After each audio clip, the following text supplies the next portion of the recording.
Bueno, arrancamos con temas de ciudades y como ya se lo platicábamos al inicio del espacio, queremos conocer más sobre el Plan General de Desarrollo y el Programa General de Ordenamiento Territorial de esta capital, de esta Ciudad de México, y para ello nos acompaña ya aquí en el estudio el presidente de la Asociación Mexicana de Urbanistas en la Ciudad de México, Armando Rosales. Bienvenido. Un gusto, muchas gracias de estar con ustedes. ¿Qué tal, Armando? Pues déjeme empezar por la parte complicada, porque estos proyectos que entiendo hasta ahora se han presentado, presentan algunas irregularidades, o por lo menos eso se ha dicho, y se ha mencionado también que los propios integrantes del Congreso de la capital no están queriendo discutirlos y en vez de eso se están yendo por una cosa que se le llama muy técnicamente la afirmativa ficta. ¿Nos puede explicar qué significa esto? Estos son dos instrumentos de largo plazo que están contemplados en la nueva Constitución de la Ciudad de México. Uno, el Plan General de Desarrollo, nos dice todas las políticas sociales, las metas que debemos de tener en materia de pobreza, de suministro de agua, de acceso a servicios para la ciudad para los próximos 20 años.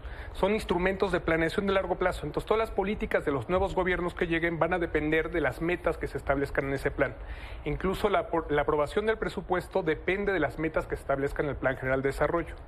El más problemático ha sido el Programa General de Ordenamiento Territorial. Este sustituye a dos instrumentos muy viejos del Distrito Federal, que eran el Programa General de Desarrollo Urbano y el Programa General de Ordenamiento Ecológico del Distrito Federal. Entonces, en este se nos dice la visión de ciudad que queremos. Hace aproximadamente un año y medio, se sometieron a un proceso de consulta. Dos consultas, una consulta ciudadana y una consulta indígena. Estas consultas tuvieron protestas que fueron informadas aquí en Milenio, en que hubo manifestaciones, bloqueos, y se anunció mediante tarjeta informativa que ese proceso de consulta se iba a reponer. Las protestas fueron primero por la clasificación del suelo de la Ciudad de México, que se divide en suelo de conservación, todas las áreas naturales protegidas, y luego el suelo urbano en la Ciudad de México. El problema de estos instrumentos es que establecen algunas políticas sobre el suelo de conservación y sobre el suelo urbano, más allá de que no se efectuó el proceso de consulta, se suspendió, hubo problemas, protestas de pueblos y barrios originarios, pero por ejemplo, solo por dar un ejemplo, en suelo de conservación se establece unas zonas que les llaman zonas prioritarias para la introducción de infraestructura del bienestar. Entonces no se nos define qué es la infraestructura del bienestar, pero está sobre suelo de conservación. Y además se establecen algunas políticas como la regularización de los asentamientos irregulares y no nos dicen dónde, si están sobre suelo de conservación o no. Solamente establece la limitación en algunas zonas de riesgo. Pero esto abre la puerta a la posible urbanización y de manera clientelar del suelo de conservación y de las áreas naturales protegidas en la Ciudad de México.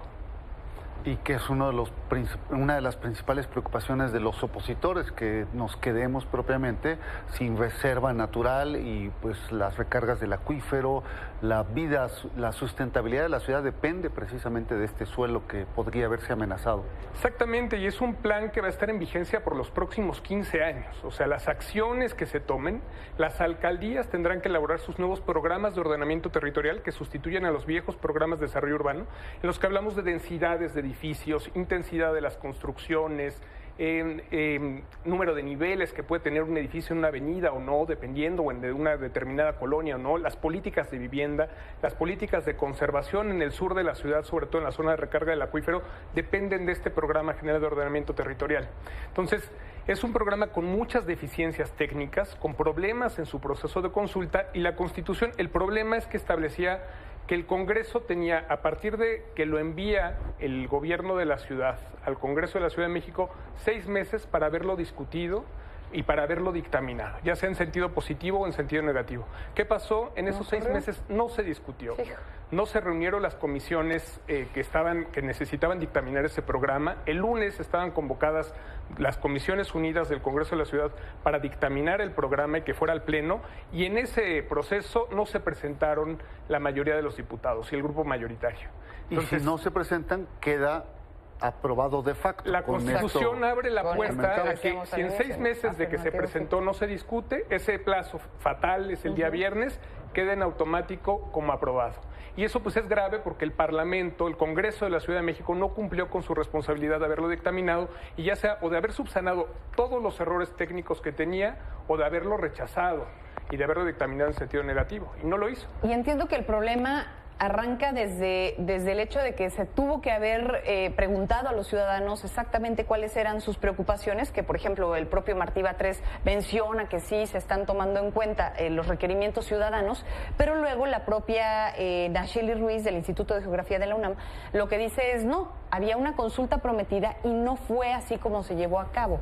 Esto creo que es el primer problema que se plantea porque al final pues esta ciudad es de los ciudadanos. Así es, la redundancia. Fueron dos consultas, o sea, era la consulta ciudadana y la consulta indígena. La consulta indígena no cumplió con los parámetros que nos marca la Organización Internacional del Trabajo. Entonces esa consulta puede ser impugnada y eso nos puede llevar a amparos e incluso a un proceso de inconstitucionalidad de ambos instrumentos. Esa consulta se anunció que se iba a suspender y que se iba a reponer. Y hay una tarjeta informativa todavía en el sitio oficial del gobierno de la ciudad anunciando la reposición de ese proceso. Nunca se recibió.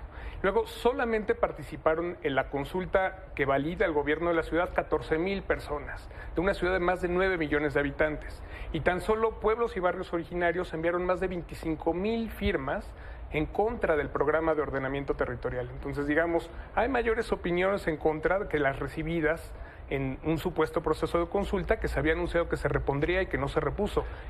Y eso nos deja en indefensión pues prácticamente a todos los ciudadanos. A veces parece muy técnico para la audiencia, de repente dicen, bueno, y el Programa General de Ordenamiento Territorial, de Desarrollo Urbano, pero de eso depende el que el día de mañana se le dé licencia a un bar, a un hotel, se levante un edificio en una avenida o no, se le niegue el permiso, las rentas cambien, se eleven, los procesos de gentrificación se incrementen, todo eso está regulado por estos instrumentos que además carecen, leíamos de parte de la asociación, carecen de una visión metropolitana y eso es grave, sobre todo ahora que ya hay gobiernos del mismo signo que podrían sentarse a dialogar y aprobar una política urbana pues común. Así es, no solamente carecen de una visión metropolitana, sino también de una visión de futuro de la ciudad. O sea, no fueron construidos con una visión de cómo pensamos la ciudad en los próximos 15 años. O sea, no tiene escenarios de cambio climático, es muy débil en temas de riesgo, en temas de cómo enfrentar un sismo, en cómo enfrentar las próximas sequías y el cambio climático en la Ciudad de México. Eso no está. Y luego la Constitución marca y la Ley del Sistema de Planeación de la Ciudad de México que ahí deberían de estar las normas generales de ordenación.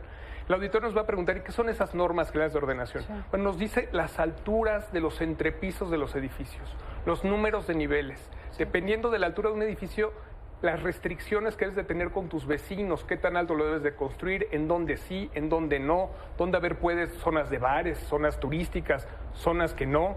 Eso debería estar en el programa de ordenamiento territorial y curiosamente, aunque la ley dice que en el programa general de ordenamiento territorial deben de estar todas esas normas generales de ordenación, no aparecen. Claro. Entonces deja un vacío jurídico. Y por último, preguntarle entonces, ¿qué sigue? ¿Qué sí se puede hacer para que esto se discuta, se detenga, cambie? Bueno, tenemos conocimiento, y muchos especialistas, urbanistas y académicos tenemos conocimiento de que pueblos, barrios originarios y gran parte de los activistas urbanos en esta ciudad ya han presentado amparos. También los diputados podrían iniciar una acción de inconstitucionalidad, porque a final de cuentas esto de que un programa o dos programas con carácter de ley entren en vigor en automático sin la discusión de los diputados, pues ese francamente viola la Constitución Federal, entonces podría haber una acción de inconstitucionalidad. Y yo creo que nos falló el Congreso de la ciudad, pero todavía los ciudadanos tendremos recursos legales para que estos programas se reelaboren y se puedan discutir democráticamente de cara a la ciudadanía. ¿Y se respete el derecho a la ciudad? Esperemos que sí. Vaya. Pues muchísimas gracias, Armando Rosales, presidenta de la Asociación Mexicana de Urbanistas de la Ciudad de México. Vamos a seguir pendientes. Gracias, y gracias por ustedes.